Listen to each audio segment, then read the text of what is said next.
Assalamualaikum warahmatullahi wabarakatuh. Salam sejahtera untuk sahabat-sahabat semua ya. Oke, kita kembali berjumpa lagi di channel Spiritual Monggo Kerso. Mudah-mudahan channel ini bisa menjadi tempat atau sebagai perantara kita semua di dalam bersilaturahim ya. Dalam bersilaturahim dan sebagai tempat untuk memperoleh pengetahuan, dan semoga bermanfaat untuk kita semua. Oke, seperti biasanya ya, saya sampaikan bahwa apapun permasalahan kita, apapun ya, jadi tidak ada pengecualian. Ketika kita sudah mengalami suatu keadaan atau kondisi yang mentok, sudah nggak tahu harus bagaimana lagi, tidak tahu mau ngapain lagi kan gitu ya, nggak ada cara lain, nggak ada jalanan kecuali kita itu menyerah, berserah diri. Ini bukan berarti kita terus putus asa seperti yang didefinisikan oleh kebanyakan orang tentang putus asa ya. Kalaupun dikatakan putus asa, ini orang pasrah itu putus asanya itu putus asa terhadap makhluk, terhadap selain yang maha kuasa. Jadi sangat berbeda. Kalau orang putus asa terhadap semua makhluk, maka dia tidak putus asa terhadap rahmat, taufik, pertolongan dari sang maha kuasa. Dia tidak putus asa dengan kemahakuasaan Tuhan. Jadi masih ada keyakinan dan kepercayaan terhadap samudra kemungkinan, bahwa tidak ada yang tidak mungkin di dunia ini. Berbeda dengan kalau putus asanya itu tidak terarah, artinya putus asa yang bahkan terhadap samudra kemungkinan, bahkan terhadap kemahakuasaan Tuhan. Nah, ini beda lagi. Oke, untuk teman-teman semua, untuk kali ini saya akan berbagi atau sharing tentang pasrah ya. Kita membahas materi pasrah intinya gitu. Nah, nanti mungkin saya akan membuat ada beberapa video, ada tahapan-tahapannya ya. Supaya kita benar-benar memahami tentang hakikat pasrah. Sehingga kalau kita sudah memahami, maka ya secara otomatis itu akan lebih memudahkan kita untuk masuk, terakses ke dalam kondisi pasrah.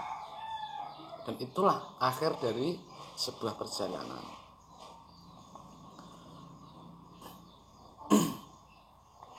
Oke, saya mulai dari penjelasan tentang pasrah ya. Artinya yang perlu kita ketahui terlebih dahulu adalah tentang pasrah itu sendiri. Nah, untuk di dalam perjalanan, di jalan penyerahan diri ya, di jalan kepasrahan ini, sampai kita benar-benar sampai pada kondisi pasrah, kita harus memahami dulu tentang hakikat pasrah itu. Kalau kita belum memahami sebenarnya pasrah itu bagaimana, sulit kita untuk sampai pada suatu kondisi keberserahan diri total. Renungi ini dulu ya. Jadi langkah pertama itu kita harus memahami tentang pasrah. Nah, di sini banyak sekali teman-teman yang bertanya sama saya, bagaimana caranya pasrah, bagaimana agar saya pasrah kan gitu ya. Nah, ini sekaligus untuk menjawab dari banyaknya pertanyaan yang masuk seperti itu ya. Jadi jawaban saya adalah pahami dulu tentang hakikat pasrah. Bagaimana kondisi pasrah itu? Sebenarnya pasrah itu yang bagaimana? Itu dulu dipahami. Kalau kita sudah memahami, maka teknik-teknik untuk mencapai kondisi, untuk sampai ke kondisi pasrah itu bisa muncul dengan sendirinya dari dalam diri kita. Kita akan memperoleh ide-ide tentang bagaimana mencapai kepasrahan itu sendiri. Tapi kalau kita tidak memahami tentang pasrah, kita belum paham bagaimana sih kondisi pasrah itu, bagaimana hakikat orang pasrah itu, bagaimana. Kalau kita tidak memahami ini, sulit. Bahkan dikasih teknik sebanyak apapun ya, itu sulit. Bukan berarti nggak bisa ya, tapi sulit. Jadi ini perjalanan atau pembelajaran atau perjalanan yang membutuhkan suatu perenungan yang mendalam. Tidak bisa hanya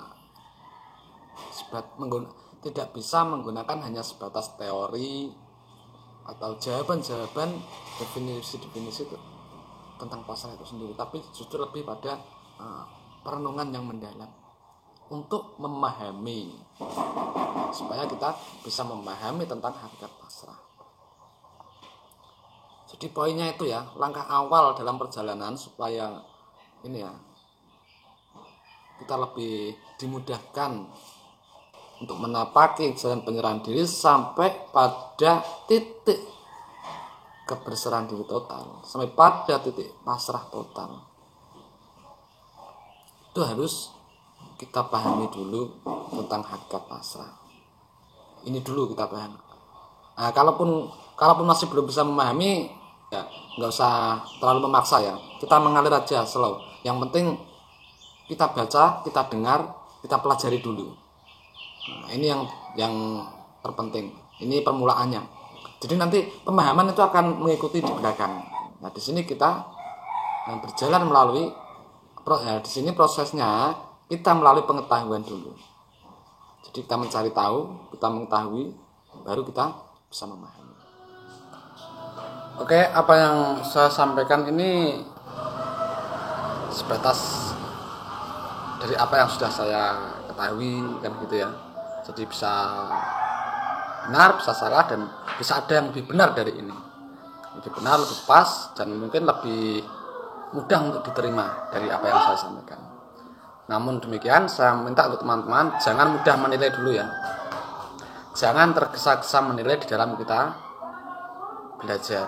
Ketika kita sedang membaca, mendengarkan, intinya ketika kita sedang mempelajari suatu keilmuan ya, itu ini penting ya. Kita harus netral. Jangan buru-buru membandingkan, menilai, menghakimi. Karena ini akan menjadi hijab bagi terbukanya pintu pemahaman untuk kita. Oke, jadi netral aja ya, netral aja. Kita dengarkan pelan-pelan, kita pelajari pelan-pelan. Nanti pasti kita akan memperoleh pelajarannya. Terutama kita dapat ini ya, menemukan suatu pemahaman. Oke. Selanjutnya, bagaimana sih hakikat pasrah itu? Ini bukan definisi atau penjelasan arti pasrah, bukannya. Tetapi untuk kita bisa memahami tentang hakikat pasrah itu lebih mudahnya saya berikan contoh, perumpamaan. Nah, contohnya di sini adalah orang mati. Contohnya yang lain, bayi. Jadi seperti orang mati itu loh. Kondisi orang pasrah itu seperti orang mati. Jadi dia pasif ya.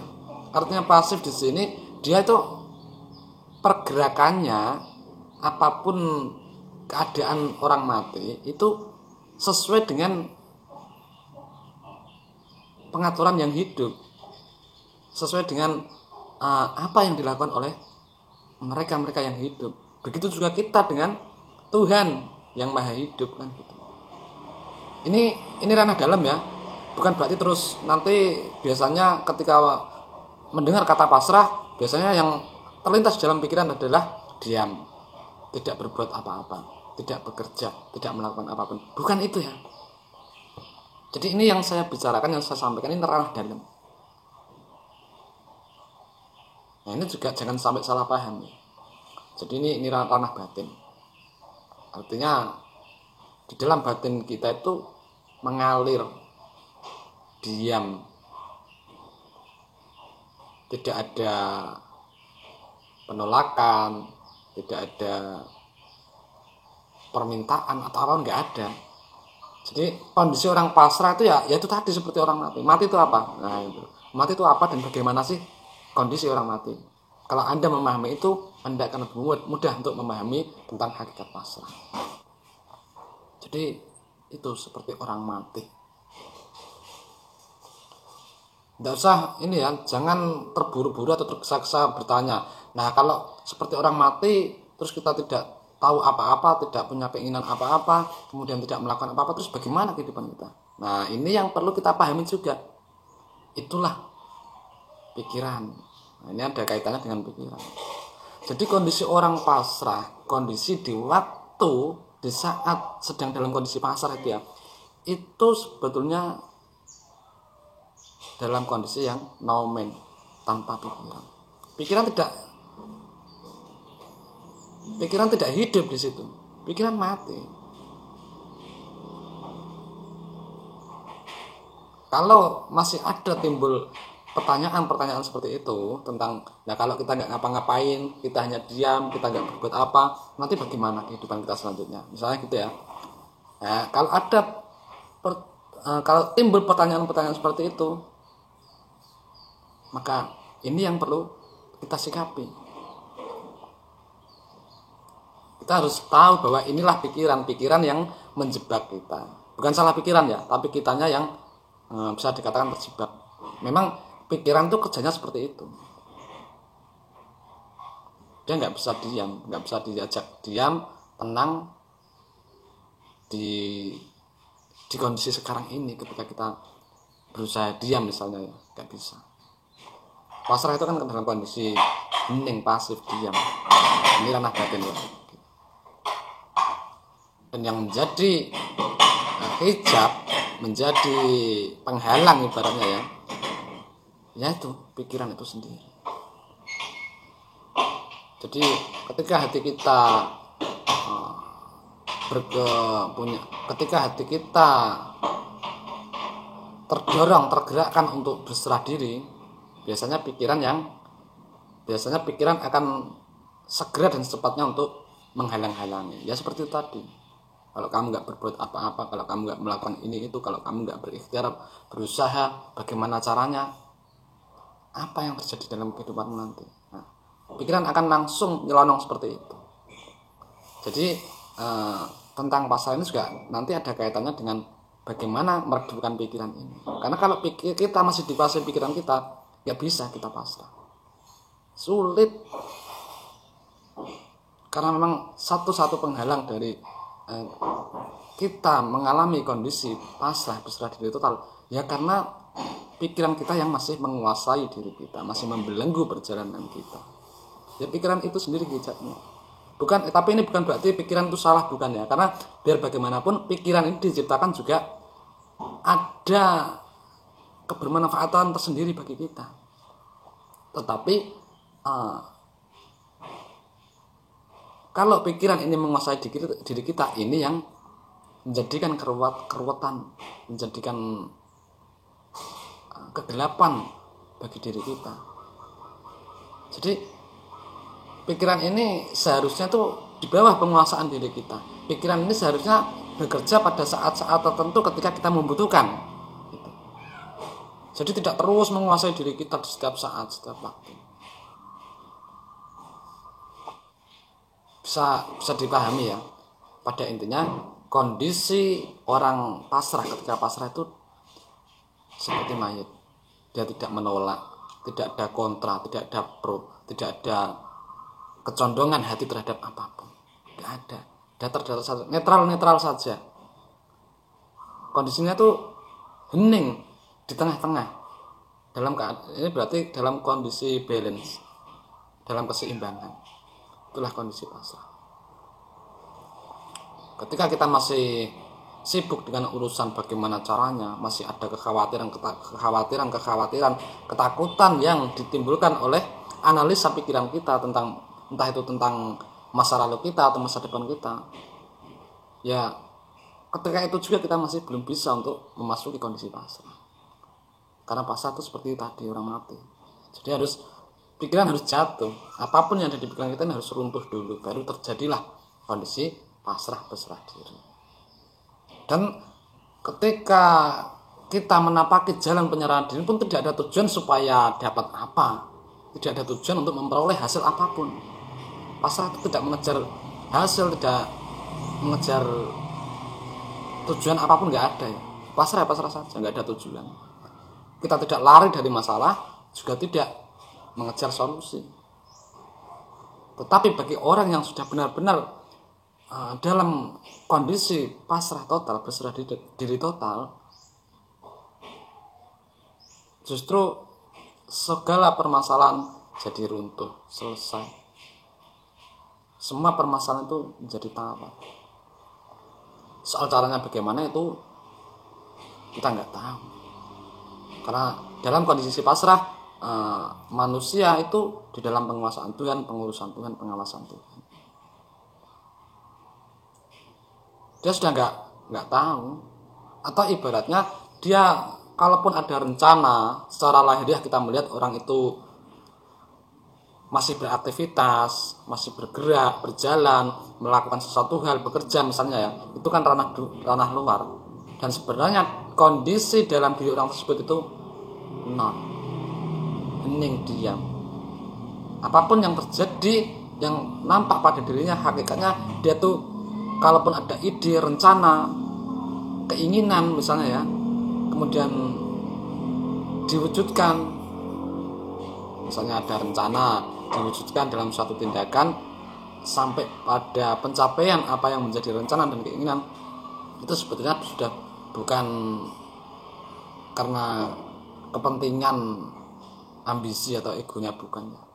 Karena dia dari awal kondisi orang pasrah itu dia berencana, bergerak, bekerja, menentukan sesuatunya itu bersama Tuhan. Dia di dalam penguasaan Tuhan itu sendiri.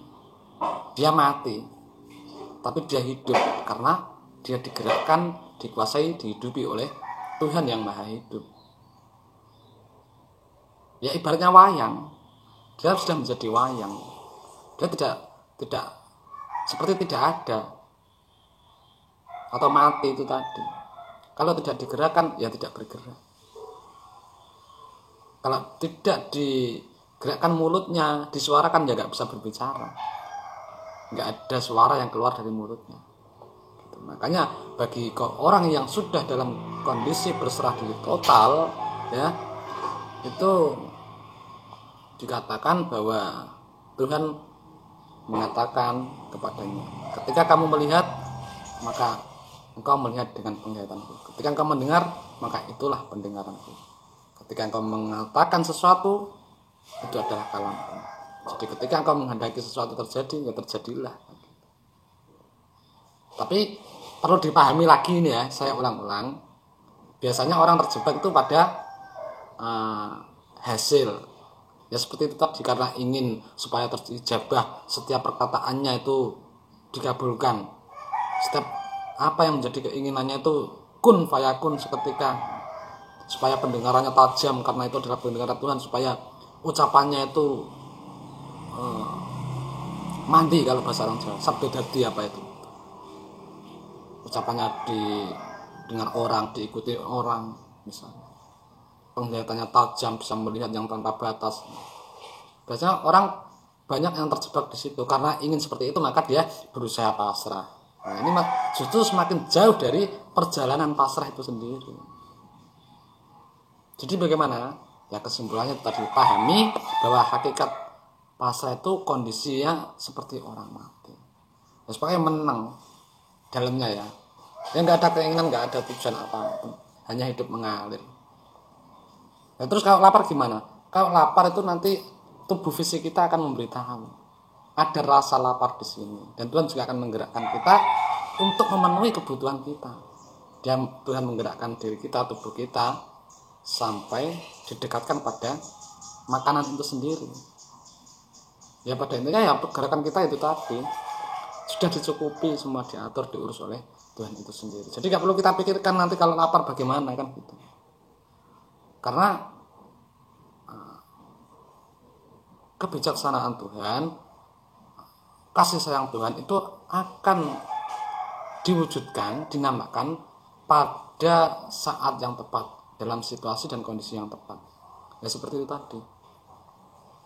Di saat kita timbul rasa ingin BAB, ya saat itulah kita digerakkan untuk BAB. Di saat kita ngantuk ingin tidur, ya saat itulah kita digerakkan untuk merebahkan tubuh kita sampai tertidur. Di saat kita lapar, ya saat itulah dan menggerakkan kita untuk memenuhi kebutuhan perut kita yang terasa lapar.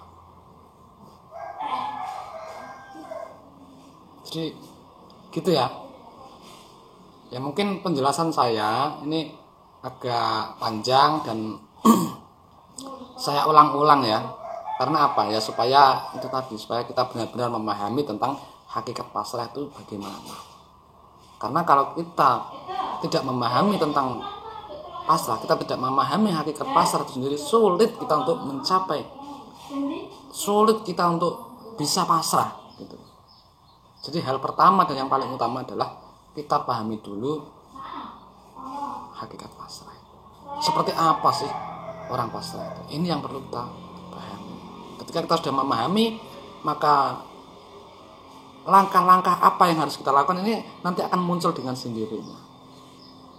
Ibaratnya Tuhan akan memberitahu kita apa yang belum kita tahu gitu. Oke, jadi gitu ya.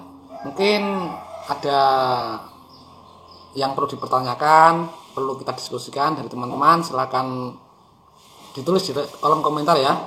Nah, insya Allah nanti ya bisa kita bahas apa yang menjadi pertanyaan dari teman-teman.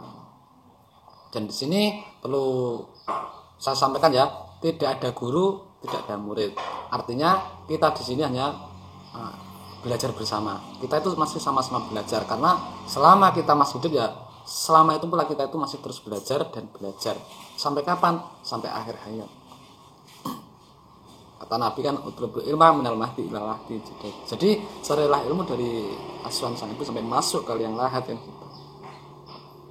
Oke, jadi gitu ya teman-teman. Silakan, mungkin ada yang perlu ditanyakan, nanti kita bisa diskusikan, nanti bisa kita bahas di video yang lain gitu.